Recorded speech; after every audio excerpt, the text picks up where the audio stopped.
What's up? It's Dkirks. And it's Doty. And today on the pod, we had our good friend Joslyn Tinkle. Yeah, born in Sweden, grew up in Missoula, Montana, going to Big Sky High School. Eventually playing at Stanford. We played against each other in college, which was awesome. Grew up with rock star parents. Yeah, her dad is the head basketball coach at Oregon State, head men's basketball coach at Oregon State, fresh off of a Elite Eight appearance and a Pac-12 tournament championship. Yeah, and then her mom is a Hall of Famer at Montana. And then she's the oldest of three, which is pretty sweet to grow up in a household where you have three Division I basketball players, where her sister Ellie played at Gonzaga, and then her youngest sibling Trace, who was on the pod earlier, played for his dad at Oregon State. Yeah, she had a lot of great insights that I thought were fantastic. I asked her about what sports have taught her, and she said, it's made her who she is: hard work, dedication, commitment, recommitment to yourself, leadership, being high energy. And she talked a lot about culture and being around incredible people. And that's that is the real reason why they were winning at Stanford. Yeah, so being able to participate in 3 Final Fours at Stanford, and then going on to playing pro. She played in the WNBA and then played overseas. So for you young hoopers, this is a great listen. And for those who aren't hoopers, she's just a great energy, and the banter was pretty solid. Yeah, not to mention between us, we have 8 Final Fours, so that's kind of fantastic. I'll let you figure it out. So let's get into it. Let's do it. Joslyn Tinkle, welcome to the show. So happy to be here. It's about damn time, you guys, but good to see you guys.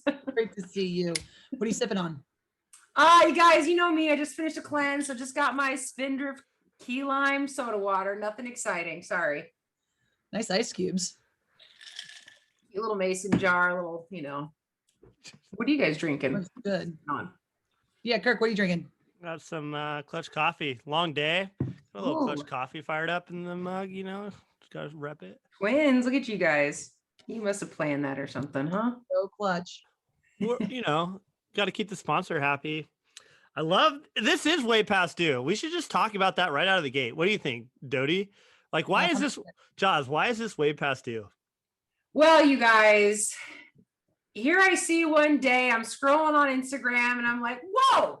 I mean, one, I was happy because I'm like, this is a dope idea, but I have my initial friend Dkirks, and then my friend Doty, where I introduced the two of you this summer, and we got a couple beers, icebergs, on a hot summer day. And, I was like, hey, introduce you guys. And then I'm chopped liver. And now I'm like the 16th guest on your podcast. And here, I made y'all, and I get no love, except when my brother came on. You had my brother first, and all you did was, it was a J-Tink roast session. So you know what? I'm coming for y'all's head tonight. So it's going to be a roast.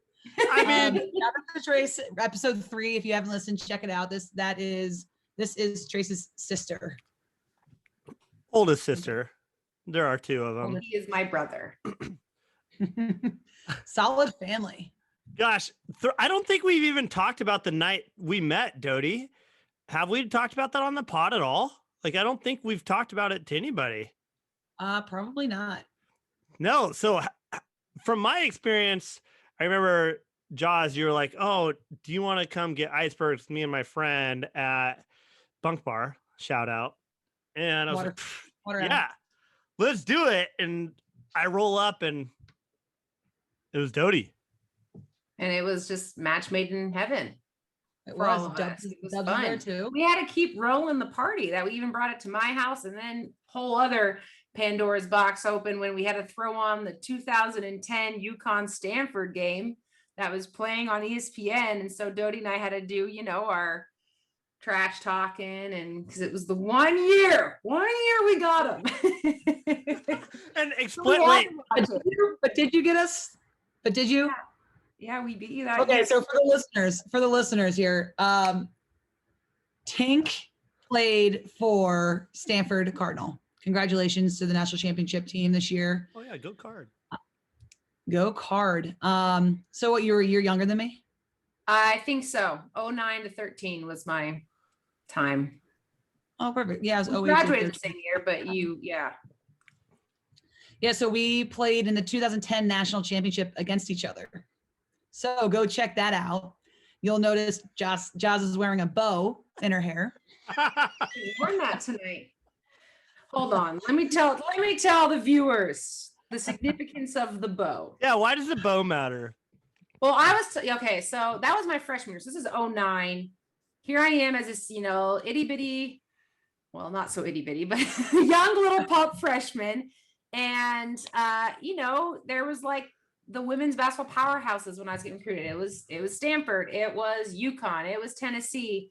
I think we already played Tennessee, but we made our trip to Connecticut, but it wasn't at your house. It was at like the convention center, right? Or something like that. I think I told you, right? Excel Center. Yeah. Excel Center. So, I'm already intimidated as a little freshman, and we get into the arena, packed house, and it's like hour and a half before the game. So teams are on both ends stretching. That's a part where that's like the time where you're like sizing each other up. You're on here on your end, they're down there. You walk to half court and you're just like trying to be cool. And I'm like really soaking this up. Like, okay, this is cool. Like we got UConn. And then directly down the line from me, I see Miss Caroline Doty. So, okay, I used to wear a red bow in my hair for every game, like until the refs, like some refs told me to take it out. But like for the majority of my 4 years in college, I always rocked the bow. And, I'm thinking I'm all cute and stuff. And I see Doty down there mimicking me. And she's like, I don't know who it was that you were talking to, but you were literally mocking my bow, making fun of me, and just being the biggest brat. And I'm like, I don't even know this girl. Like I just showed up. I just got here. And I just remember being like, all right, or yeah, this is the big leagues. And so that was like my whole opinion on Caroline right there. So like, obviously they took it to us plenty of times. So like, yeah, of course we did not like UConn, and I didn't like Doty for that reason. And then years later, we're both living in Portland, and she turns out to be okay. So here we are. We've come a long way. What's your version of the bow story, Doty? Oh man. Well, before Tink, I always noticed that the Stanford girls had their nails painted, always. And we weren't allowed to have our nails painted at UConn. We weren't allowed to like wear stuff. It was all uniformed. Yeah. They're just like well-oiled machine. And then Tink rolls up, and Tink is how tall are you, Tink? 6'3". 6'3" shooter. Blonde hair, tall, like you're like intimidating. And then she puts this bow on, and then we're like, oh, okay. I got 44. 40, and she wore number 44. So like, yeah. He's this tight end showing up. Hey, I'm okay with it. No. And then you see her shoot, and you're like, oh shit. Okay, like, so don't let the bow fool you. But I think it was just kind of like I don't know. We were punks. You guys were punks too. Well, yeah, of course. Like that was like our rivalry. Like at that time, our conference wasn't nearly as strong as it is today. And so like we lived for like our preseason and postseason, because like that's when we were like getting into battles with the UConns, the Tennessees, and then seeing them again in the postseason. So yeah, these were huge games for us. So coming in as a little freshman that's only like dreamt and heard of this, here we are. We got blasted by like 20 that game. So whatever. He say, she say. But you guys brought it back to us, though. You guys beat us at your home court. We snapped your streak. So that was the big. In 2011. But there was always like that mutual respect, which I think is happening more and more. Where I know like our upperclassmen were super tight with your upperclassmen, like with Jane and Lindy, super tight. So we ended up becoming like really close. I would say like from the UConn group to the Stanford group, we probably had the most friends, which is weird because we're opposite sides of the country. Yeah, totally. But even after the national championship, like we were like a lot of us were still together. on the river. Yeah, I mean, I think that's what's so cool about, I mean, the sports world, but like the basketball world too. Like it is such a small universe. And I mean, even coming here to Portland, I mean, how many like former, college hoopers that we played against are still around. And so it's cool. Like those connections are fun, those friendships that, I mean, yeah, like it's just funny to think back that that was like our first impression of each other. And then here we are, we can kick it and hang. So it's what's cool about hoops and sports in general. Totally. So let's cycle back. You're born in Sweden. Your parents were living in Sweden, obviously, because your dad's playing professionally over there. You lived there for what, like 9 years, 8 years, something like that? Well, obviously, let's hold up for the listeners though. Who's your dad? My dad is Wayne Tinkle, so he's the Oregon State men's basketball coach right there. Kirkham's repping. Just made an NCAA historic run, so I'm pumped. I'm a Beaver now. I mean, my Lady Cardinal for sure, but I'm a Beaver through and through. That's who your dad. What about your mom? Shout out your mom. I mean, yeah, Lisa McLeod, who now is Lisa Tinkle. I mean, she's like the real hooper of the fam. I mean, this is a Hall of Famer, the only one that's in the Hall of Fame. Both of my parents played at the University of Montana. That's where they met. My mom's from Montana. That's where I grew up. But yeah, she was a hooper in her own right. She's like my height, 6'2". She coached all of my siblings and me growing up because my dad was either playing or then he got into coaching. So yeah, she's a stud in her own right. But yeah, I was just born in Sweden because my parents got engaged junior year of college, got married right after college. Here I am, surprise. And my dad was trying to, he had played couple teams like preseasons in the NBA with the Clippers and Rockets and trying to, grind that out. But then would go overseas. So he was just in Sweden for like a few months while I was born. But then he had a long 13-year career. We lived in Italy for a year, Greece, and then we spent 9 years in Spain. So that was, yeah. So we were kind of all over. We'd always start, my parents' home base was Montana always, because at that point, both their families were there. So we'd always my mom, when we were in school, would start us in the school year in Montana. And then we'd go and my dad would go over and we'd meet him like a couple months later when season would start. And, then we'd come home and finish our school years back in the States. We went to school over there too, though, which was fun. So, it was an awesome, childhood upbringing. I mean, I think that's why I credit my siblings and our family being so close, is because we just spent a lot of time just together. I mean, here we are. This was before phones and FaceTime and maps. So my dad's at practice, my mom has all three of us kids going to the park, so it was different, but I recommend a lot of my former teammates who are married and thinking about families overseas. I'm absolutely, this was the coolest experience, and just the relationships you build, and it just makes you way more worldly. The cultures that you kind of have to dive into was really, really fun. So I loved it. When did you go back to school? When did your parents move full-time back to Montana? So I was going into third grade. So I went to school over there, first and second grade. And my dad probably would have kept playing, but he was home rehabbing a minor knee thing. And then we were gearing up to go overseas again. And my mom's dad, my grandpa, unfortunately got sick. And so it was just not good timing. So we stuck around, and I don't think he didn't do anything that year. He was rehabbing and we were there with our family, which then my grandpa unfortunately passed away. And after that tough year, he was actually offered right away an assistant coaching job at the University of Montana, both their alma maters. And he took it because and then his dad got sick the next year. So it just kind of seemed like the right kind of thing to do, timing, you're away from your family for that long. It's hard. And that's how we got into coaching. And then boom, it stuck. He was an assistant at Montana. And it was funny because he got hired, I think a year after that head coach got fired. And then the new coach came on, kept my dad. He got fired 2 years later. I mean, he went through 3 or 4 head coaches within 4 years. So it was crazy. And he was still there. So I think 5 years, and then he was head coach for 8. And so that's kind of what rooted us in Missoula until he got the job in 2014 at Oregon State. So talk about your other two siblings. Where were they born and what's the age difference?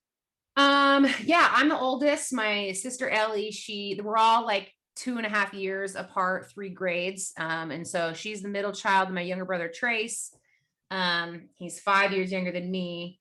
They were both summer babies, so they were born in Missoula. And so I kind of had the only really kind of fun story of being a December baby and being born overseas during his season.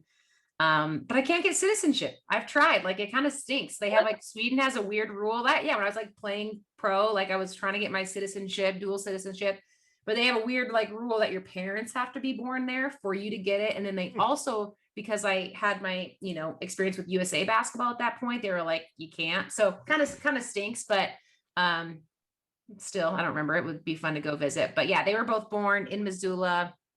And then my sister played at Gonzaga. And my brother played for my dad at Oregon State, and he just finished up a year ago. So it was fun to watch them, which kind of essentially stopped my playing career, so I could hang out and watch them. Full of studs. Full of studs. Let's cycle back to that. So, Big Sky High School, Missoula, Montana. When did your recruitment process start? Yeah, sorry, I'm chewing my eyes. Told you it was good ice. Looks like good ice. It does. It is refreshing. Montana's different, right? I know my brother kind of probably touched on this too in his podcast. It probably grew a bit when he was going through it, but my mom and another teammate of mine, her dad, like had kind of already had this vision and started this like AAU program for girls. And we were really like the first AAU team, I would say, like for men and women. When I was middle school, and they kind of just took it upon their shoulders, like, hey, we're going to roll with it. We had a bunch of Montana girls and we'd go play in these tournaments. My mom coached us. And so that's kind of where the recruiting started was, sure, minor recruiting, like local stuff, like when you're middle school, like 7th, 8th grade, but then you're getting into high school and now we're going to these big tournaments. And what was so cool is like, no one expected these, Montana girls to show up and do anything. And we really were like, we were just, kicking, and taking names. And I credit my mom, obviously, but like our head coach, Bill Hill, from small town Anaconda, Montana, who like dedicated himself to this and like getting us girls seen and out there. And it really just blew up our, recruitment process. And that was wild. That was fun. That's something that like I was the oldest, so like no one else had gone through this. And then I'm also from Montana. So it was fun to go to these summer tournaments and have, Doty knows, like all these coaches here watching you. It was really, really fun. But then also having these coaches take the time to, here they're coming from all over the place and coming to little old Missoula, Montana to watch my volleyball games. It was just really cool to go through that process, and kind of, I guess, lead the way and pave that path for my younger siblings and and just cool for my parents to experience as well. So high school, freshman year, I remember that's when I got my first offer. It was, I think, actually from the University of Washington was my very first offer letter. And yeah, it grew. I knew that I wanted to take my time. I'm a very like, I need to analyze everything. And I'm a nervous person. So I didn't like verbal early. I know, could you guys tell? I literally took a max amount of time to go through my recruiting process. I didn't, commit until days before I was supposed to, my senior year of high school. But was it always basketball? What's that? Was it always basketball, not volleyball at all? I love playing volleyball, but I never touched a volleyball from like high school season to high school season. Like I was like, okay. And I liked it. I was good, but I knew it was basketball. I just always, and I think that's like funny to talk about too, because everyone's like, I come from a family where all of us played at a very elite high level and all great programs and schools. And my parents like never forced that upon us. I'm sure it's like, sounds like this cheesy, like basketball family, like, oh, I'm sure they like, you wouldn't eat dinner until, you got X amount of shots up. But like, that was never the case. Like even now, like my dad comes home, sure, we talk about games and stuff, but like, we don't talk about basketball. It was always like, my parents never had to get after any of us or me to like, hey, go get a workout in, go get shots up. It was always just like, self-motivating, like I saw it was I saw my dad, what came from his career and playing. And I think we just all wanted that for ourselves. And so that was kind of cool that I was never burnt out from it. So I was like, always wanted to be, work on myself and be better. But yeah, it was basketball. I always knew that was where kind of, what would lead me to the more opportunities. But yeah, I don't know. My senior year, that's when it got a little bit more serious. The summer before my senior year, I played with, I made the USA U18 national team, which was cool. And I played it because I think my age range, I was like playing up. So I was playing with, like your year. I had soon to be teammates, Nneka Gumake, Sarah Booth was on that team too. So that was a really fun experience. So that kind of, I think, really blossomed my, recruiting process as well. And at that point, I knew who like the serious hitters were that I was interested in. And it's funny because like Stanford, of course, like Stanford was like up there, but like they were not my favorite. Like I really didn't think I was going to go there. And I did it just because my dad, it was like always like, you need to do this. It was like his dream for me. Like, you need to go to Stanford. Like, just like academically, obviously they were awesome. How'd you get in? I don't know. That's another conversation. Yeah, right. I wish. Yeah, you tell Coach Tinks. Not what he was doing back then. No way, Jose. Yeah, there was no scandal of admissions for me. I got in by the grace of God, and maybe I had an okay jumper. No, I mean, I was a great student, but I think that's why I was so intimidated by Stanford because, of course, I got straight A's in high school, and but again, I went to Montana. I wasn't taking like honors classes. I remember my senior year, my counselor was like, Joss, if you like want to get accepted, because that's the other thing. I'm going off tangent, so tell me just when to stop. But like at Stanford, it's the only school where you like athletes have to still fill out the same exact, application process as like any other regular student. Like the Dukes and Notre Dames, and I would like, you're already in. Like I didn't have to fill out anything. Yeah. With Stanford, like I think that's what was so intimidating to me is like I was like, oh my God, like I might fail. I can't get in there. There's no help. No, exactly. And that's really, they always say that's the hardest part at Stanford is just getting in.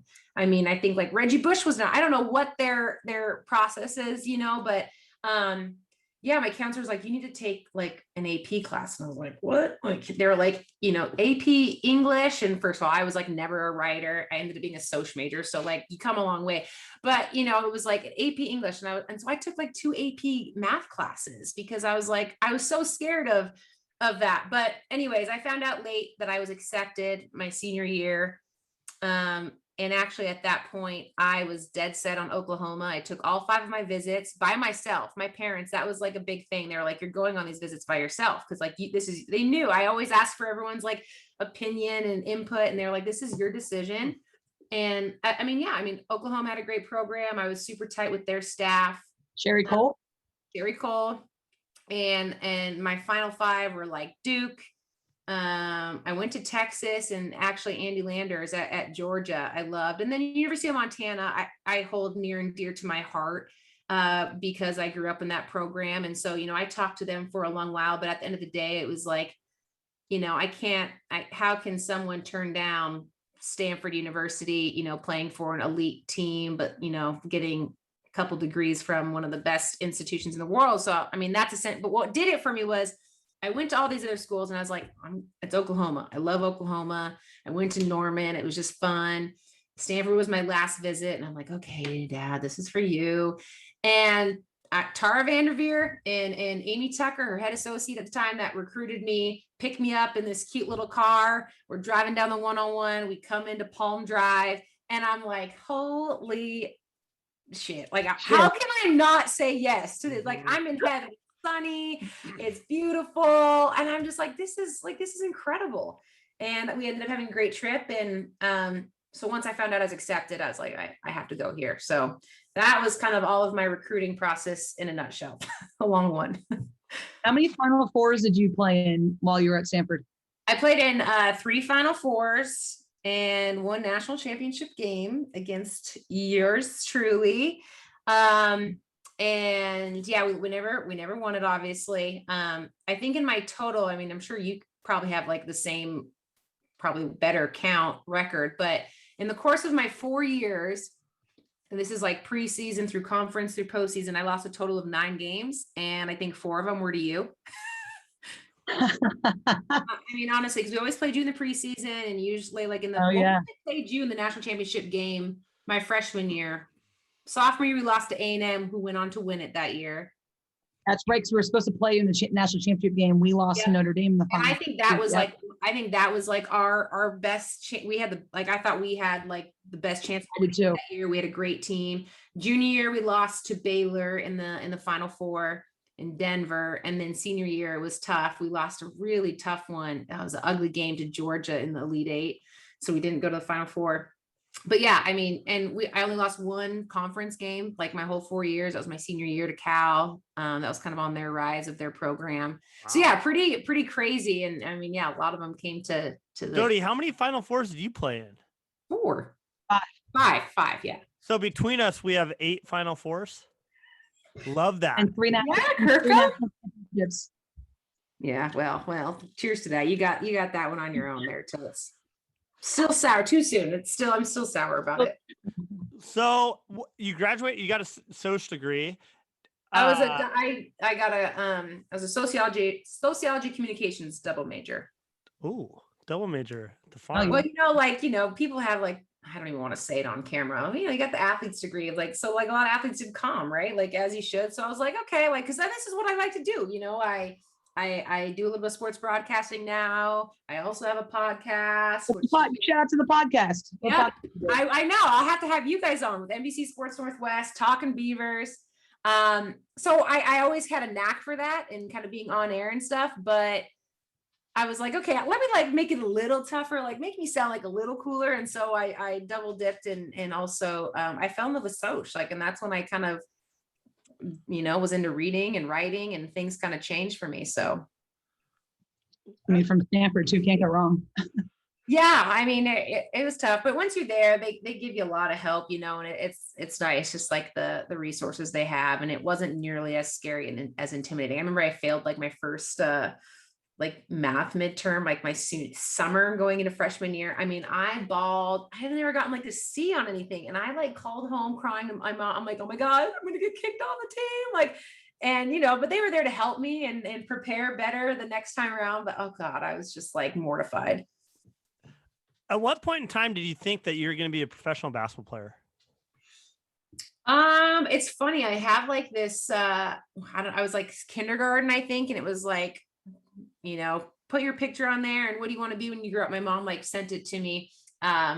When I like a few years ago, and I was still playing, but it was like, I'm Joslyn Tinkle, and I want to be a professional basketball player and play in the WNBA when I'm older. And I don't know, I think just from a young, right, we grew up in a hoops family and in a basketball household, and so I think that was, and I saw like what came from my dad and the opportunities he got playing. So I think that was always like what I knew was going to happen. Like that's like what I wanted.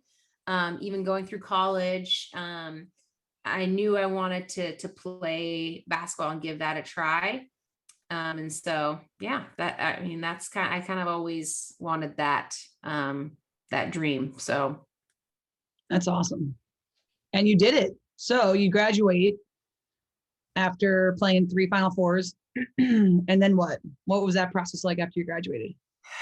Yeah, my senior year, that time frame, I had earlier that December, I actually had a really bad ankle sprain where it was funny because we were at UC Davis. It was like around Christmas time, and we were at UC Davis, and I came down. It's so hard, and I have terrible ankles. I've reconstructed both now post playing, but it was terrible. I shouldn't have played on it for at least a few weeks, but 2 days later, we went to Spokane, Washington to play my sister, and she was a freshman. I was a senior. And we were playing Gonzaga. We always play them. So I was like, there's no shot I'm missing this game. My whole family was coming. I was like, no way. And I ended up playing on it, and I played on, which was not a great day. So I had a bum ankle. That being said, it was either kind of take care of that, but I also wanted to kind of test the waters a little bit. There's the WNBA draft, and, I was wanting that. I didn't know how that would look. I was with a very competitive class, but, I knew I wanted to keep playing. So I found an agent once season ended, and was kind of waiting on that decision. I ended up not getting drafted. And so I was like, okay, I'm gonna take care of myself. So I had ankle surgery, rehab, and kind of just get ready for overseas. Like that was my plan. And I was back home in Missoula after I graduated, rehabbing, was in great shape. And I get like a random call from Seattle Storm in the summer of 2013, kind of midway through their year. And they're like, hey, we want to sign you to a 10-day contract. And little girl inside of me, I was like, oh my God, I'm like terrified, but I was so excited. Mind you, I had hardly even been able to be cleared yet. I was still I haven't played hoops. Like I'm just rehabbing and, it's early and I'm like, okay, yeah, I have to do it. And they flew me 2 days later. It was awesome because I know a lot of fellow female athletes in the business know Susan Borchard King. She does, she's amazing. Yeah, she played for TAR and she was my strength coach my last 2 years. So it was awesome to have her. But then at this time too, she was with the Storm. So it was awesome because she met me kind of my first workout. I'm nervous as hell. The team is already in San Antonio playing in their games, but they said, come here, get your physical, get a couple workouts in with Susan, and then come meet us. So I'm like, cool. Susan calls me, and those that know her, she's absolutely insane in all the best ways. She's like, hey, Joss, let's get your ankle right. You have a shooting workout tomorrow with Sue Bird. It was when Sue Bird was injured. And I was like, this is like my idol. Sue Bird is like my queen. I was like, you're kidding me. I've hardly got on a court and you want me to go do a shooting workout with Sue Bird. Okay, cool. Bet I'll see you there. I am just so nervous, but I show up. Sue is so awesome. It was good. I don't know if I just had rookie luck. I did okay. I held my own, but I was so nervous. So anyways, that was fun. But that was my first, professional WNBA experience. And then I flew on to San Antonio. Didn't get much burn, but it was awesome. It kind of led to another 10-day contract, so I became a good practice player for him. I, absorbed, other teams, scout plays and things like that. So it was really, really fun to just that was Tina Thompson's last, retirement year. So that was fun to be a part of that crew.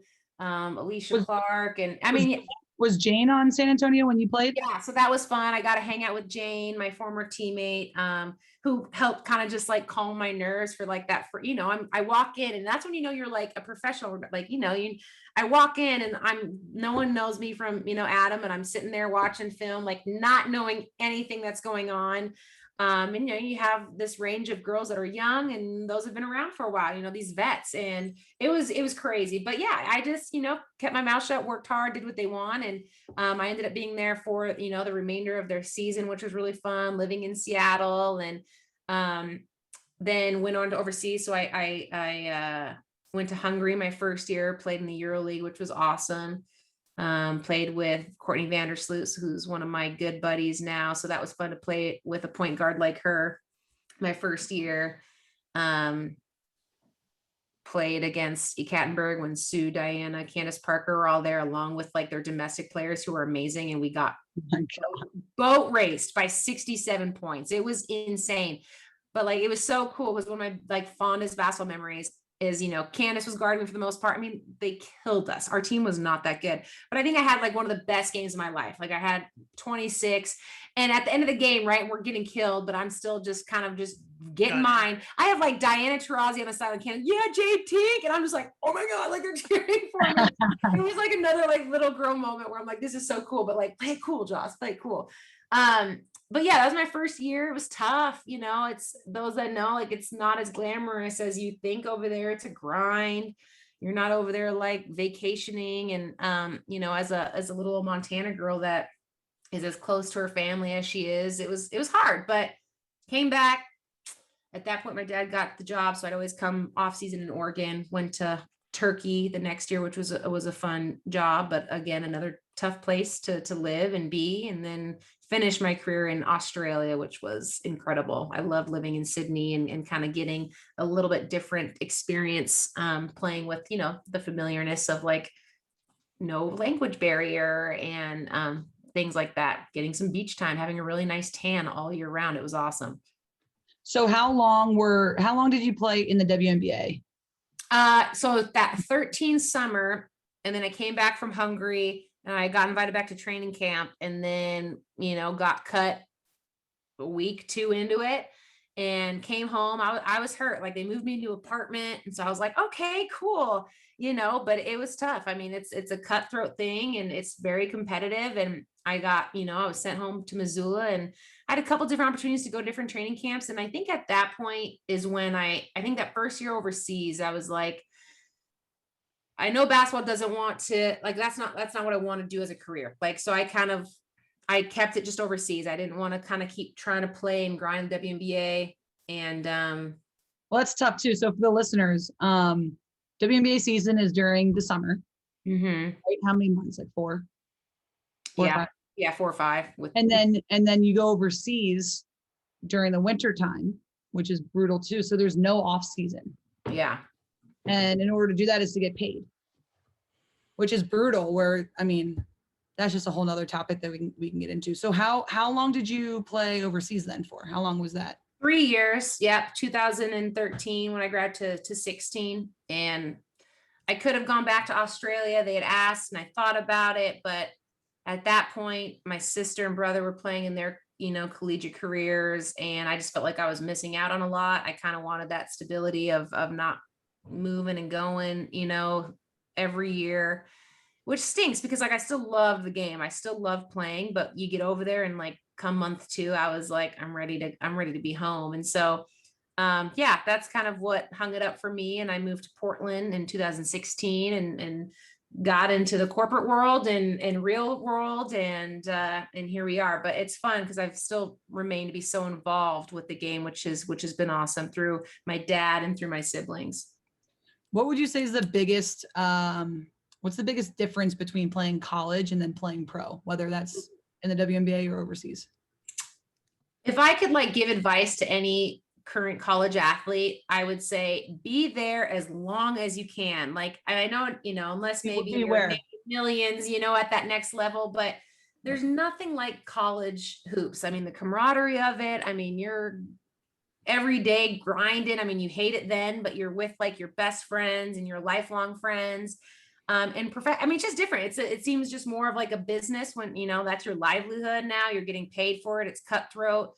And then because, a lot of women have to make most of their living overseas. I mean, you're away from your family and friends for 8 months by yourself in the middle of nowhere. And that's tough. So I don't know. I just think college hoops is such an experience that not many people get to witness, and go through themselves. That it's just, I don't even know really how to explain it, but it's so fun. There's nothing like it. I want to transition to your dad being at Oregon State and basically this journey that happened this year. To say they haven't had success isn't fair because your dad's had a lot of success at Oregon State compared to others before him, but they just made it to the Elite Eight. How does it feel to be a daughter to have your dad have success like that? It is incredible. This was one of the, if not the highlight of my entire basketball career, playing, watching. I think because I understand and my whole family understands what goes into this thing. It's not easy. It's a grind. And so we're on the other end of it where, we don't really have that control of playing and being out there and living it, but we're still so, tightly wound up in it. Made it so much more special because we thought when my brother left, maybe we would be calmer fans, but no, heck no. That's my dad. And I think too, I'm biased. I think he's an awesome coach, but I think he's a hell of a guy in person and just everything that he represents and stands for. He doesn't cut corners. And it's hard to do at this level these days, especially. I think that's what makes me the most proud. And that's as a daughter, is seeing him reap success, but doing it the right way and through the values that he's taught us from, youngins. But see him really enjoy this ride. I mean, we see him every year. I mean, coaching is stressful. Doty's about to find out. And Kirkham, you coach golf. It's stressful. Having your... Yeah, I coach college hoops. Okay, true. Oh, You know, yeah. sorry, I just meant now. But your hands are kind of, you know, like relying on these young kids, and it's hard, and you have much more of appreciation once you're out of it as a player.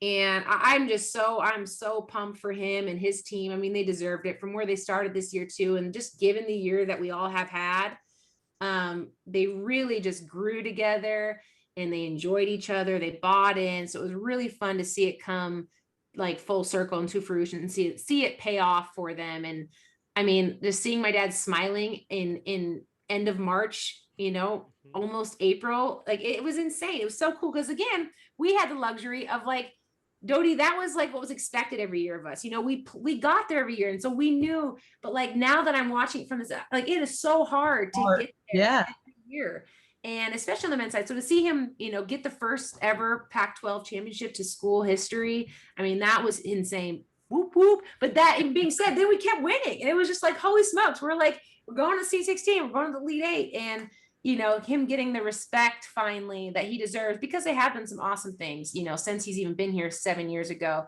But to see it, you know, kind of get recognized on this level was so cool. I couldn't be happier for him and the team. Well, it was really fun to watch.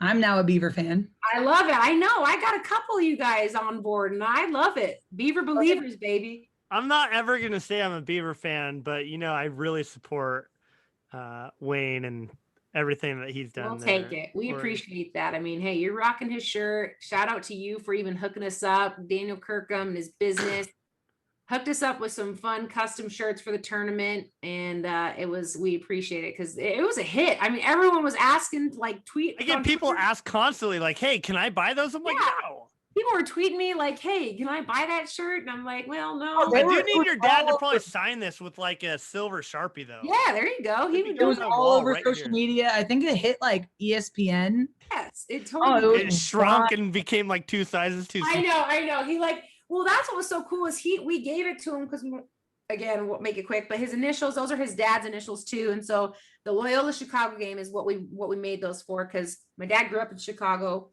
and my grandpa, you know, was the dean of students there. And so it was kind of a cool story to see my dad playing Loyola Chicago. So anyways, that's why we met him. So we surprised him the night before the game. We brought him a bottle of wine. We didn't see him for 3 weeks. We had to like ship it to like the lobby. They took it up. We surprised him with a t-shirt. So he thought it was so cool. He calls us like the night of, and, you know, he's like nearly in tears. And then he rips off that, you know, after they win, and he's wearing it. We had no idea. So that was what was so cool about it, is like he was confident in his group, his team, and he was like, heck yeah, I'm doing this for them. And yeah, he was rocking underneath, which was awesome. He looked really buff. Yeah, well, yeah, and it shrunk. So yeah, it was a schmedium. It's a little schmedium on me right now. He looked like Mr. What's the cartoon with the Chris Farley with the little jacket? Batman. No, he looked better than that. He looked like Mr. The cartoon, the kid cartoon with the family who are all Mr. I think I know. Incredible. Mr. Incredible. Oh, the Incredibles, yeah. Yeah, He looked like Mr. Incredible. That's hilarious. Yeah. They got a lot of love. Jaws, what has sports taught you about life? I'm going deep. Man, going deep. I'm trying to get something good. So the reason why I'm thinking about this, and some of my listeners are familiar, I've had a little bit of a difficult high school golf season. And one thing I always talk is like, you learn a lot from sports. You learn how to deal with other people. You learn how to deal with adversity. But curious to hear your perspective. It's taught me everything. I mean, sports is what has made me who I am today. And I can confidently say, like, I'm very proud of, like, I'm strong, I'm confident, but that didn't come easy. I mean, it came with, a lot of hard work. I mean, and that was something too, if, you know, just growing up, what was instilled in us from my parents. And I think it's just hard nowadays. It's a different time, different generation, but like, you know, for example, you know, I went to college, and where, you know, all of us were, you know, the man, the woman, and then we get to college and you realize that's not the case. And you are so badly trying to please your coaches and be out there. And I mean, I love Tara, and she was so, you know, ran an incredible program, and I would never take back in years, but she was hard to play for. I mean, as anyone, I mean, I'm sure Gino wasn't easy either. You know, very, if you want to be good. Yeah, exactly. And and coaches have that hard role of, you can't coddle anyone. But that being said, I mean, those first couple of years of my college time, I was like not sure this was made cut for me, like but that being said, I kept my mouth shut. I kept working every day until I earned it. There was no reason she couldn't play me or put me out there. If it was one thing, I'd do I mean, I played 2 through 5 throughout my career. I was recruited as a 5-man. And then I could shoot a little bit. I ended up starting as a sophomore as a 2 guard, which didn't last long. But you know what I'm saying? Like I would have done anything to just be out there. And I think nowadays people are so used to, being told one thing or expecting one thing. They don't, they're unhappy and they leave. But it's like sports has taught me dedication, committing yourself, recommitting yourself, and being coachable, being a team player. I mean, everything, these relationships that I've built, off the court, leadership. And, just it's taught me how I want to lead my life on and off the court, and it's very similar. I just want to work hard in everything that I do. I want to be a positive and, high energy person. And that all was taught from the basketball court, like that's what they needed for me to be out there and as a leader. But I would just say just the work ethic I have, being, sacrifice, you got to sacrifice a lot, the dedication. I mean, yeah, no one wants to be up at 5 a.m. every day. In high school, even I'd get up at 5 a.m. to go get shots up before and be stinky all day. Cause like no one showered in high school back then, but like that I wanted it so bad. That I would have done whatever it took to get there. And it's the same, way I live now. You're going to have hard days, but you got to get yourself through it. No one else can do that but yourself. And I don't know. You're definitely always super positive. I will always positive. Always well, and to your point too, like if it was easy, everyone would do it. Exactly. Well, exactly. Like, do you want to be like everybody else or do you want to be great? Yeah. I mean, yeah. And my whole thing is, everyone has their hardships and, my whole outlook, and it's, there's no point in dwelling in it. How can you be better tomorrow? How do you keep yourself up? Like you can go to that tough place, but what's the point of staying there? Find things that make you happy. And then that's in anything, not just hoops. I mean, God, I had days where I wanted to leave and, never play hoops again, but I got up next morning. Okay, I'm going to do this. And I don't know. Sports is everything. I mean, I've absolutely loved the doors it's opened for me, the opportunities, the friendships I've made, relationships. Look, we all know each other because of sports. Exactly. I mean, it's an incredibly small and crazy world. And I don't know what I would do without it. I mean, especially now, I mean, I think it's bonded my family even closer since all of us have gone through it, which is crazy. So I owe everything to sports and basketball specifically. I've talked to Doty and I have talked about this a couple of times, maybe even on the pod. Do you think that success at Stanford had more to do with the Jimmies and the Joes? So in your case, the talent that was recruited, or do you think had more to do with the culture and the expectation of excellence? I mean, obviously I think a good balance of both, but definitely the culture. I was so blessed to be able to play with not only great talent, but incredible people. I mean, they're doctors now, they're, still playing, but, very active in, social activism and everything that's gone on and taken place this past year. And I mean, they're truly inspiring. And, I think that I came in the upperclassmen. I mean, Jane Appel, I mean, they held us to a high standard. I mean, as a young freshman, they expect me to do, show up every day in practice, take a couple bows from the vets and suck it up. And I think we had such great leadership there, but it was instilled right away when we got there, like, this is what we live up to. And I tell you what, that's my senior year. I had a couple moments where I felt so disappointed that I let down all those that came before me that,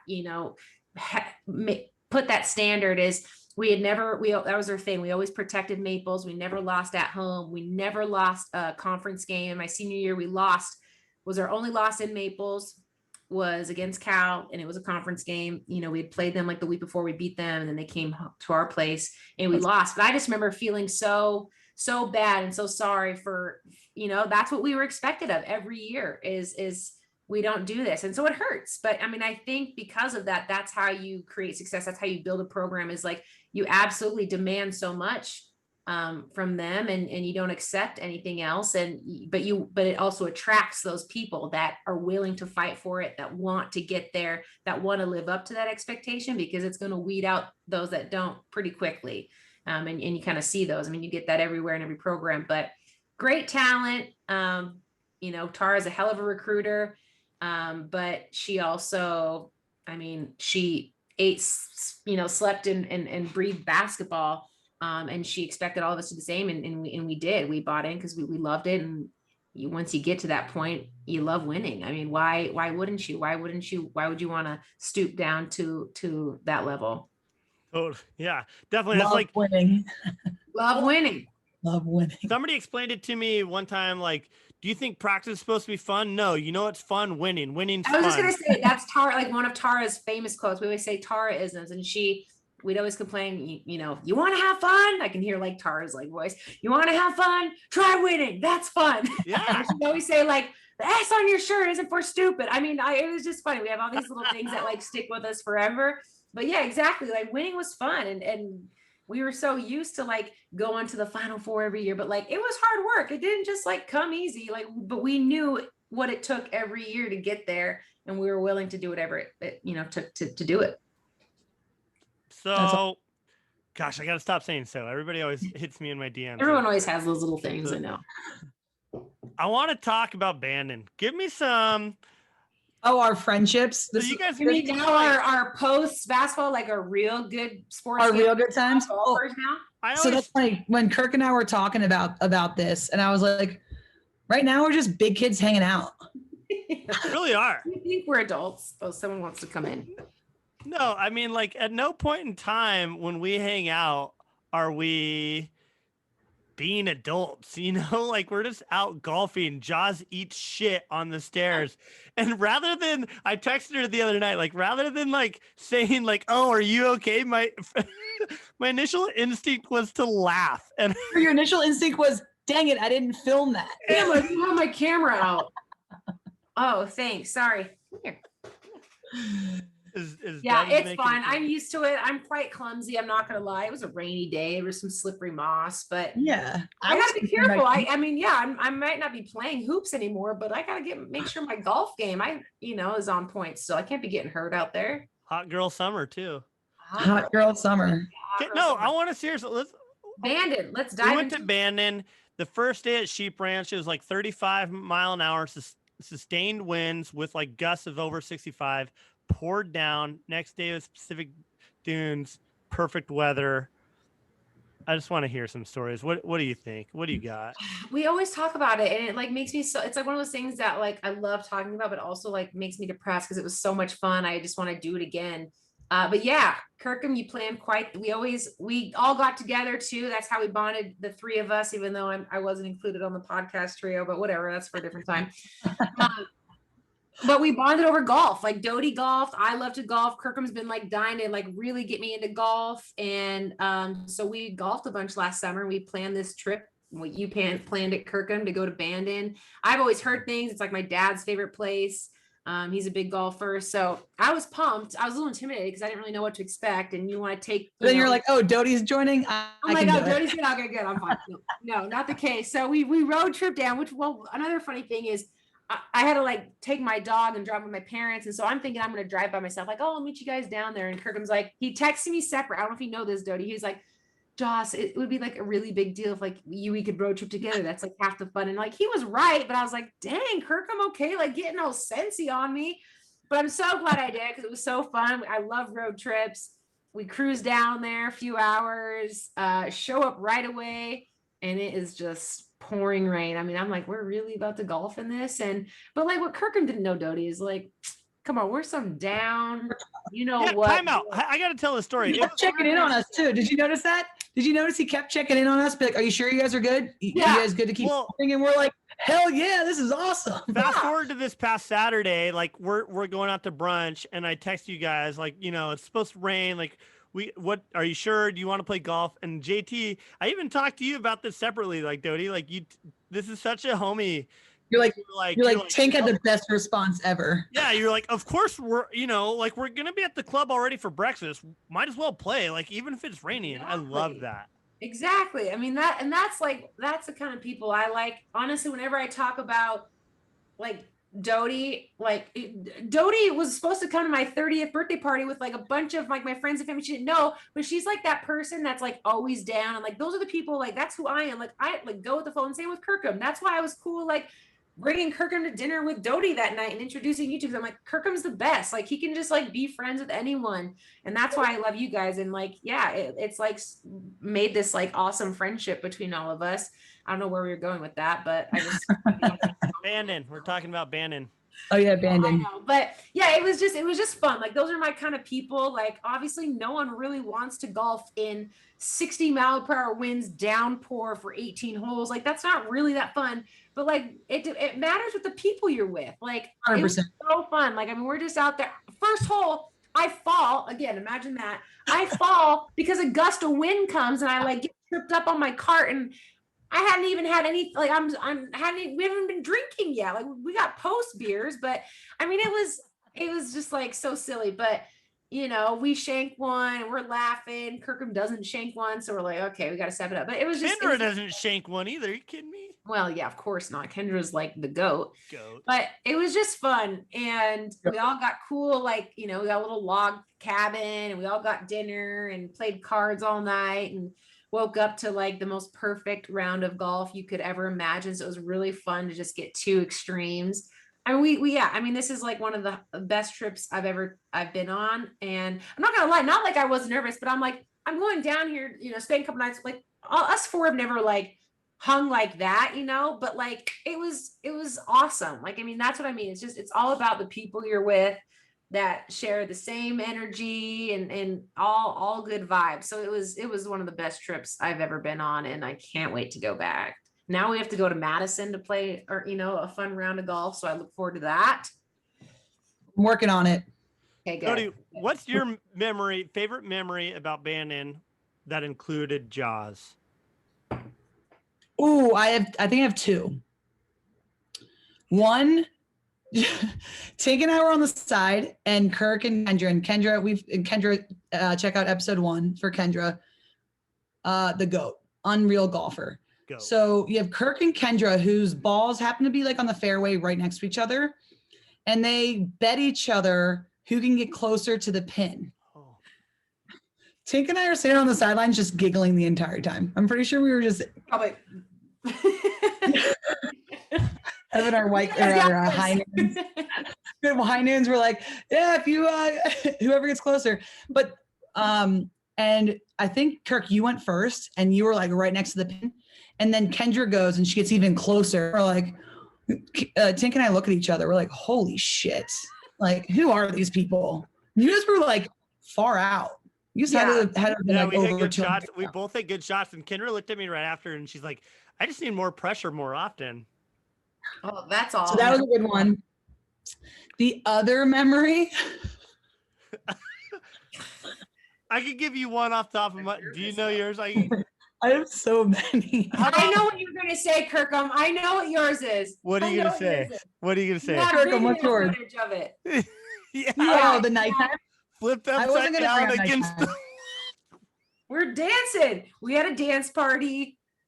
We all played our favorite jams. Also, you don't get JT going on the dance. Also, over. Every time first of all, whenever I play with you guys, like, I just encourage females to play more golf, and I want everybody to play more golf. And every time I play with you guys, I giggle. But every time I look back at Jaws, she was always FaceTiming somebody. It was like the entire time, like all she's doing is FaceTime. Like, hey, Kurt, will you hold my phone? Like my mom wants to watch the rest of my shot. Yeah. How about when she almost birdied that one hole? That's the one I'm talking about. I happen to be holding. Yeah, that was my other story. Yeah, Lisa. And then my other story was when she was on that dead tree. Yeah, that's awesome. I got a good photo of that too. There was just a lot. Oh, we'll put that on the post. Yeah. Let's put that photo on the post. Yeah, perfect.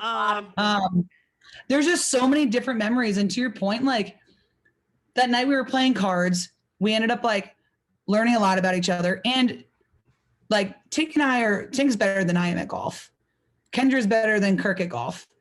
Kirk and Kendra are like pro level, but we didn't like, yes, it was intimidating, but at the same time, you guys were so good with us of like teaching us the ropes. Like Kendra even gave me some of her clubs and was teaching me like different approaches onto the green. And it was awesome. Like as intimidating as it was just so smooth and fun and easy and like. Well, because we're so competitive so we don't like going out there and getting our butts kicked, but like also we're like trying hard. We're going to keep practicing. And so like that day where it was like pouring down rain, we're like, no, we got to stay. We want to play. We came down here. We have to play. Like we can't just give up. And so, yeah, you guys were great. Kendra's awesome too. You guys are both so patient and like you take that like pressure off because obviously we already put that pressure on ourselves, but you like, hey, it's cool. Like we're here to have fun.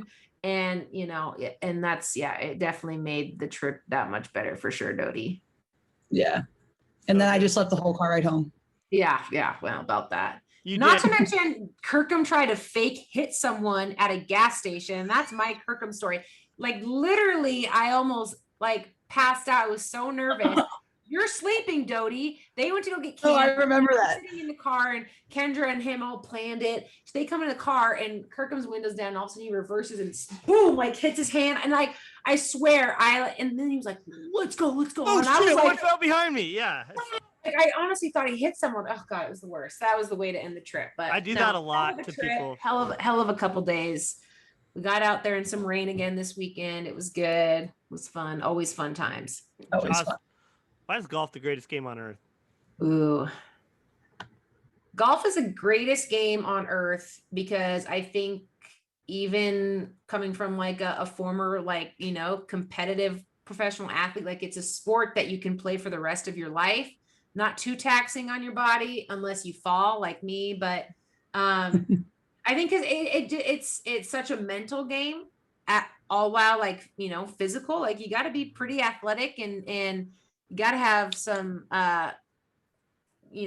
something there to back that up with. But I don't know. I think it requires everything that like you have learned growing up playing a sport, but you can like sustain that for a lot longer. And every time you step on the court, it's still competitive. And I mean, no matter Kirkham, you've been playing and you're a hell of a lot better than us, but like you're still like challenging yourself and at every, hit's still so mental and competitive. I don't know. I think that's why I've really fallen in love. I've played golf my whole life, but I started taking it really serious like 2 years ago because I found like this appreciation of like wanting to get better, competing with myself and like being like okay here because it is so mental. And I think you miss that as like a former athlete. You miss that, like, sure, we can go out and be competitive in cards and whatever, but it's like it's still such a mental messes with you there that it's so fun to play.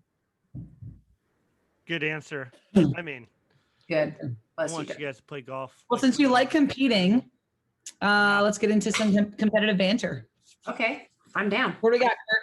So you know how this works, Josh. You're going to go first. Doty's going to go second. I'm going to go third and fourth, and we're going to snake it. So then Doty would come back. You'll go sixth, seventh, and then it'll go Doty, me, and we'll just go 3 rounds. You just walk me through it. So I have like multiple, right? There's like a handful. You're going to get a total of 3. 3 total. You can't choose one that we picked either. So I have to start? You're starting. Yeah. So our topic is best comedies of all time. We're big movie buffs apparently because I feel like all our competitive banter or a lot of our competitive of all time. Ooh.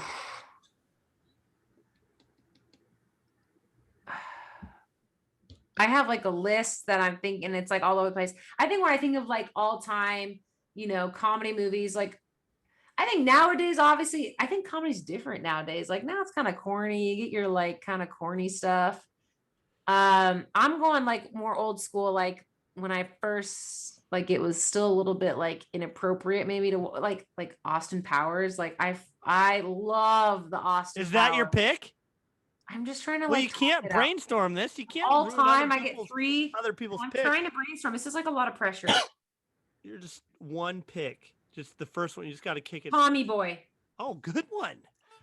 Oh, that was my list. I already said Good it. one. That I should have said I did say Austin Powers, but like whatever. Yeah, I'm like going old school. Like still doesn't ever get old. And you watch it now, you're like, oh, I forgot how good this was. And like, I love Chris Farley. I loved SNL. Like that's like comedy to me is like the old school. Like I'd stay up with my mom like watching SNL. Like 2000. Can't go wrong with Chris Farley. I mean, Kirk even made a reference to Tommy Boy.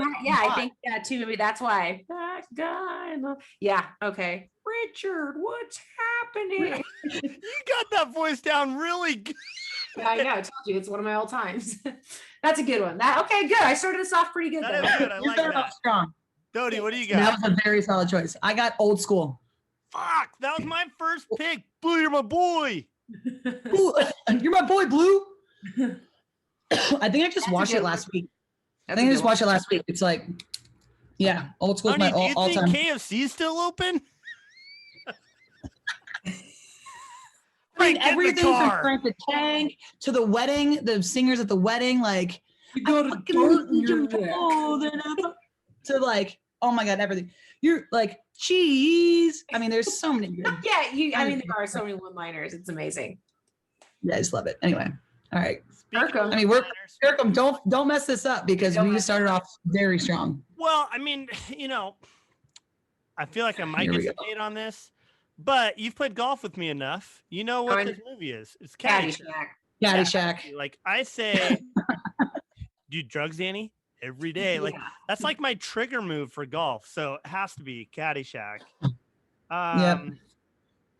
Yeah. What would you say when take that assessment when you were in high school, Danny? Yeah. What did it say you're going to be? Underachiever. And to get away from a golf movie, I'm going to go. My next one is going to be Big Daddy. Good one. I was going to say, you got to have Adam Sandler one in there for sure. Yeah. Yep. But I wipe my own ass. You do say that a lot too. You might hang out too much, Kirk. What's that?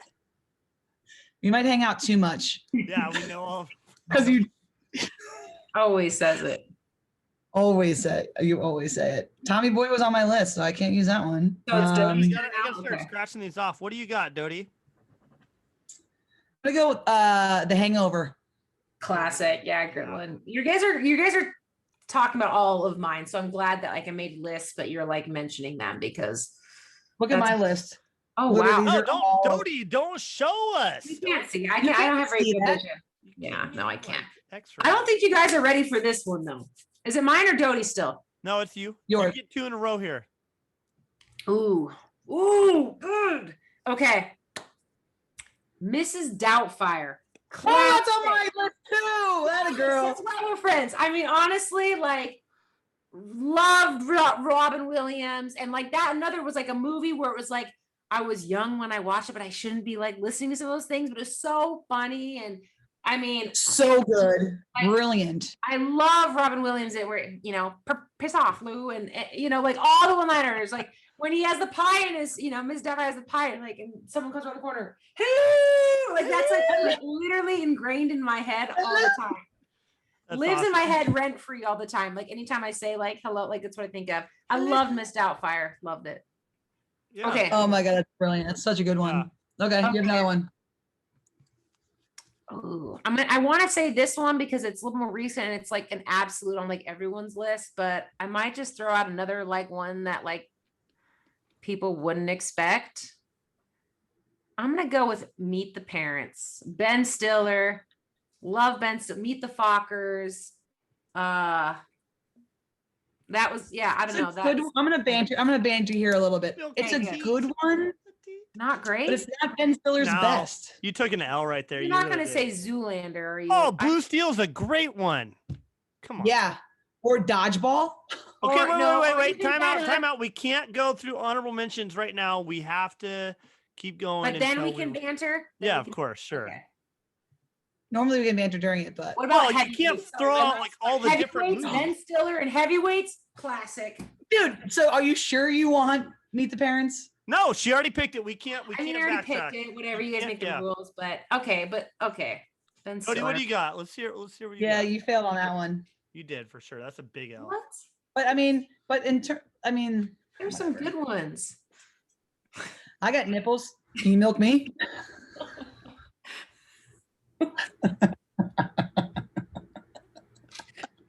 You said it. Eddie. Okay, Dixie, Doty, come on, pick I something. don't for know me. how many people watch our YouTube or if they just listen to us, but if they watch our YouTube, they can see all of our. Hand motions here. Yeah. Okay. By the What way, do you we got? are on YouTube, so check us out, Dkirks and Doty on YouTube. Shout out. Oh, my last one is gonna be Happy Gilmore. That would have been my second pick, but I didn't want to go 2 golf movies. And Yep, I gotta go Billy golf. I Madison's mean, good. I know I like Billy. I would have gone Billy Madison, but quit because of staring golf, at me, Swan. I'm staring at me, Swan. Yeah, Yeah, I like Happy Gilmore's a classic. I mean, Happy Gilmore's a classic. that's really I good. love Adam Sandler. Yeah. You have your last one, Kirko? Are you done? Yeah, last one, and I'm gonna preface this. I know I get a lot of shade in my DMs about these. Like, I just had a buddy text me tonight that my Cheerios pick wasn't very good. Yeah, no. Terrible. I was a sophomore in college, and me and my buddy Mark Rabinowitz went and watched this maybe 2 or 3 times in the theater, Napoleon Dynamite. You lost me there. I just thought, I kidding mean, me? it's Like, funny. We all watched it. We're all gonna like reference it, but that come on. entire movie is funny. Like, yeah, we all reference it. Think I could throw a pigskin over those mountains over there? I don't know. I think that's funny. That's probably like the only. Freaking chips, Kip. Exactly. Tina, come get your dinner. You fat lard. Yeah, you're right. Like, See? That is a pretty good one. You reference it, but it's like, hey, that's not like. I mean, the movie sucks. Yeah, Like- but would you watch it again? Like, Yeah. I feel like it's a I would one. never- I would never want to watch it. I would never watch it again. First Like, of all, John Heater's from Kaiser, right down the road. I mean, Okay, well. Anyways, back to my banter. The other one that Bridesmaids Forever, like, Yep. one of the, like, and I couldn't mention it because I was like, there's so many other like classics, but like Bridesmaids Forever, I'll throw that on and I will just lose it. Like, it's you should have put Bridesmaids for your third one. So I actually, me and my teammates, one Halloween dressed up as the bridesmaids. Well, Ellie and I, this Halloween, my sister and I were Melissa McCarthy and Air Marshal John, and we legit had the best costume. It was so good. It was, Okay, find that picture and send it over. We'll put that on the the Instagram. Okay, good. I'll give it to you. It was good. One of my better Halloween costumes. Okay, so the other one that was on here that I didn't say that I wanted to, so we're gonna do honorable mentions real quick. Legally Blonde. Okay. Is that with Reese Witherspoon. Reese Witherspoon? Witherspoon? Yeah. No, I had I would say that's a good movie. I don't know if that'd be like yeah. comedy. Like My other with- one's like Talladega Nights, Anchorman. Anchorman's classic. Anchorman is a good Wedding one. Crashers. We didn't Wedding say Crashers is good. I Wedding hate to Crashers up admit there. this. American Pie. Oh, American How about- Pie was okay. How about Neighbors? We never said Seth Rogen. Oh, Seth Rogen yeah, comment. that's funny, but another one. Okay, this is Could've like been like more- Stripes, like without a old- paddle. Without a paddle. You How guys, do you that's get fun. up Good a soundtrack, creek but I wouldn't without say a it's paddle? hilarious. Oh, you guys are. I rough. hate to admit defeat. I always think I win these, but just I think I looking won at this this one. list, this is a Doty dub. Old school Hangover, Happy Gilmore, like those Yeah. are good. Okay, but also like Doty, no discredit because like I agree with all that. But like I think we all could have said all of those movies, but I was trying to like think a little bit more out of the box, you know? Me like, too. I wanted. We're Doty, trying to Old win here? School, Hangover, Winning's those are fun, like, guys. Winning those- is fun. I wanted to win. Winning's fun. You're right. Old Like, school literally Hangover when you is like the Google- same movie. When you Google best comedies of all time, it's literally Old School, Hangover. So I'm like, I was trying to like, I'm trying to like really think. Like, I threw you guys for the Miss Doubtfire. That was a great one. That was on my That was list. a good. Tommy Boy is a really good pick too. Tommy I like Boy. Okay. As long Meet as the okay. Parents. Meet the Parents, whatever. You guys didn't like Meet the that, Fockers. whatever. I might have to watch that tonight. Agree to I haven't disagree. seen that in a long time. You know what I do think is really funny that not a lot of people like? Dumb and Dumber. Oh no, everybody Ace thinks that's Ventura. funny. Like I loved Ace Ventura, Pet Detective. That's on my list too. I just yeah. I love Steve Carell. Like I'm a like Oh, 40-Year-Old Virgin. or like even like Date Night. Have you ever seen that with him and Tina Fey? It's like a rom-com. It's like one of my favorites. It's so funny. Well, so wasn't- Oh, with Mark Wahlberg. Oh my God. Ted. Ted's funny. I Ted don't is think so. funny. That's Oh, funny. Yeah. The I other think we guys. crushed it. Farrell. What about like gotta- your favorite actor, like comedic actor. Oh, it's Adam Sandler or Will Ferrell, hands down.